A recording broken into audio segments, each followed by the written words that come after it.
Hello and welcome to the How to Better English podcast. I am Liam, and I am joined today by the wonderful Emma. How are you doing today, Emma? I am doing fantastic, Liam. I am so excited to dive into today's topic. But before we get started, we have a quick request for all our listeners out there. If you are enjoying the show, please take a second to hit that subscribe button and give us a like. It really helps the show grow. Absolutely, and we would love to hear from you in the comments section right now. Tell us, how is this episode going to help you in your career journey? What specific problem are you hoping to solve today by improving your interview English? We read every single comment and we are genuinely pleased to see how you are applying these lessons to your own lives. We really do. Your growth is why we do this. So, today we are tackling a big one. English for job interviews. For many English learners, an interview is the ultimate test. It is not just about your professional skills. It is about how you communicate those skills under pressure. It is definitely high stakes. I think most people get nervous during interviews anyway, but when you add a second language into the mix, it feels like you are climbing a mountain. But today, we want to give you the gear you need to reach the top. We are going to look at common questions, specific vocabulary like strengths and accomplishments, and even the nonverbal stuff like body language. That is right. Let's start at the very beginning. Usually the first thing an interviewer says after the initial greetings is, "Tell me about yourself." Liam, why is this such a tricky question for people? I think it is because it is so open-ended. People do not know whether to talk about their childhood, their hobbies, or their last job. In an English-speaking professional context, the interviewer is usually looking for a professional summary. They want to see how your past experience makes you a good fit for this specific role. We often call this the elevator pitch. Exactly. It should be concise. A good way to structure this is the past, present, future model. You talk briefly about what you have done, what you are doing now, and why you are looking toward this new role. Using words like currently and previously helps to signal these transitions clearly to the listener. That is a great tip. For example, you might say, "Currently, I am working as a project coordinator where I manage a team of 5. Previously, I spent 3 years at a marketing firm focusing on digital outreach. Now, I am looking to leverage my experience in a larger corporate environment like yours." It sounds professional and structured. It does. And notice you use the word leverage. That is a powerful professional word. It means to use something to its maximum advantage. It sounds much more sophisticated than just saying, "I want to use my skills." Definitely. Now, after the introductions, the interviewer will likely ask about your strengths. Emma, what is the best way to handle this without sounding like you are bragging too much? The key is to be specific and provide evidence. Avoid generic words like hardworking or nice. Instead, use words like proactive, detail-oriented, or collaborative. But the most important thing is to follow up the strength with an example. If you say you are proactive, you should describe a time you saw a problem and fixed it before anyone else noticed. Right? Because anyone can say they are a hard worker. But if you describe how you consistently met deadlines during a high-pressure product launch, that proves it. We often use the term accomplishments to describe these successes. An accomplishment is something you achieved through hard work and skill.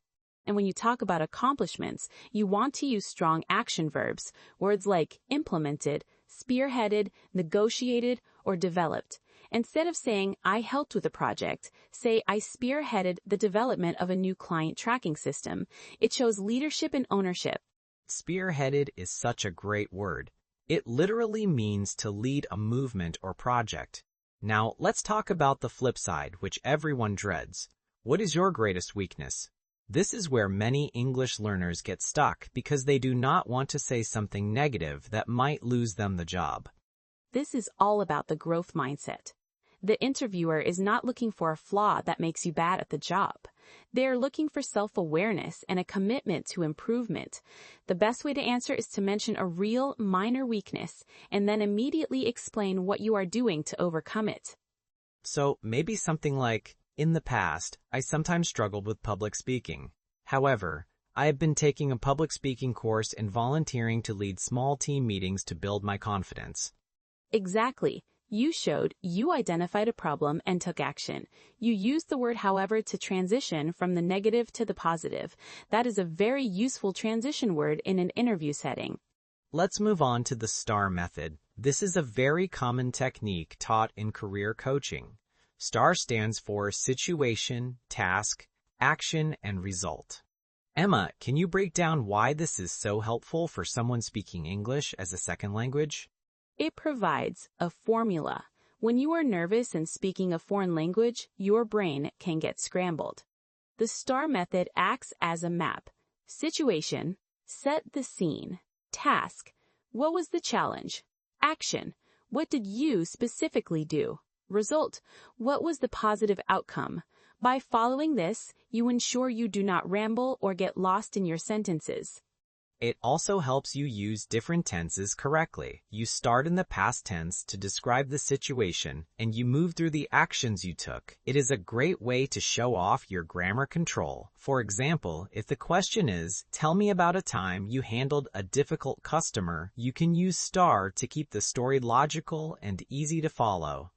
And don't forget the result part. That is where you mention your accomplishments. Try to use numbers if you can. For instance, as a result, customer satisfaction scores increased by 20%. Numbers are a universal language and they provide concrete proof of your value. Very true. Now, let's talk about body language. We often focus so much on the words that we forget how we are sitting or looking. In many English-speaking cultures, especially in the US, UK, and Canada, eye contact is seen as a sign of honesty and confidence. It really is. If you look down at your notes the whole time, you might seem unsure of yourself. You also want to focus on your posture. Sitting up straight shows that you are engaged and professional. And then there is the smile. A natural smile makes you seem approachable and friendly, which are key traits for being a good colleague. Also, active listening is a part of body language. Nodding your head occasionally while the interviewer speaks shows that you are following along and understand what they are saying. It is a non-verbal way of communicating your English proficiency. That is a great point. It shows you are not just waiting for your turn to speak, but you are actually processing the conversation. Now, toward the end of the interview, they will almost always ask, "Do you have any questions for us?" Liam, why is it a mistake to say no? Saying you have no questions can make you seem uninterested or like you haven't researched the company.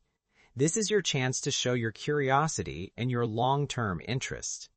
You could ask about the company culture, the team's biggest challenges, or what a typical day looks like. I like to ask questions about growth.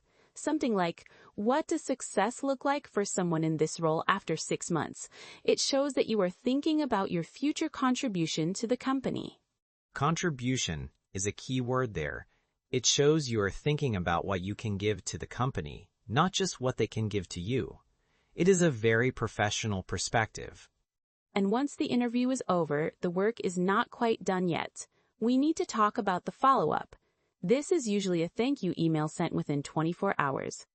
Yes, the follow-up is vital. It is a chance to reiterate your interest and thank the interviewer for their time. It doesn't have to be long, just a few sentences. Mention something specific you discussed to show you were paying attention. For example, thank you for the opportunity to discuss the marketing manager role.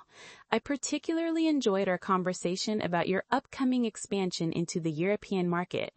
I am very excited about the possibility of contributing to your team. It is polite, professional, and keeps you fresh in their mind. Now, Emma, we have covered a lot.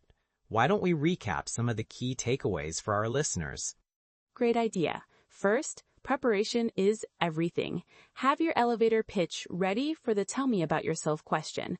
Use the past, present, future structure. Second, use the STAR method for behavioral questions. Situation, task, action, result. It keeps your answers organized and impactful. Third, focus on professional vocabulary. Instead of simple words, use terms like spearheaded, collaborative, proactive, and accomplishments. And finally, don't forget the nonverbal communication. Maintain good eye contact, practice active listening, and always send a follow-up thank you email. Those are the essentials. If you master these, you will feel much more confident going into any English-speaking interview. Remember, they aren't just looking for perfect grammar. They are looking for a capable professional who can communicate effectively. Exactly. Confidence comes from preparation. The more you practice these phrases and structures, the more natural they will feel. We hope this episode has given you the tools you need to succeed. Don't forget to let us know in the comments how these tips are going to help you with your next interview. We are rooting for you. We really are. Thank you for listening to the How to Better English podcast. I am Liam. And I am Emma. We will see you in the next episode. Goodbye, everyone. Bye.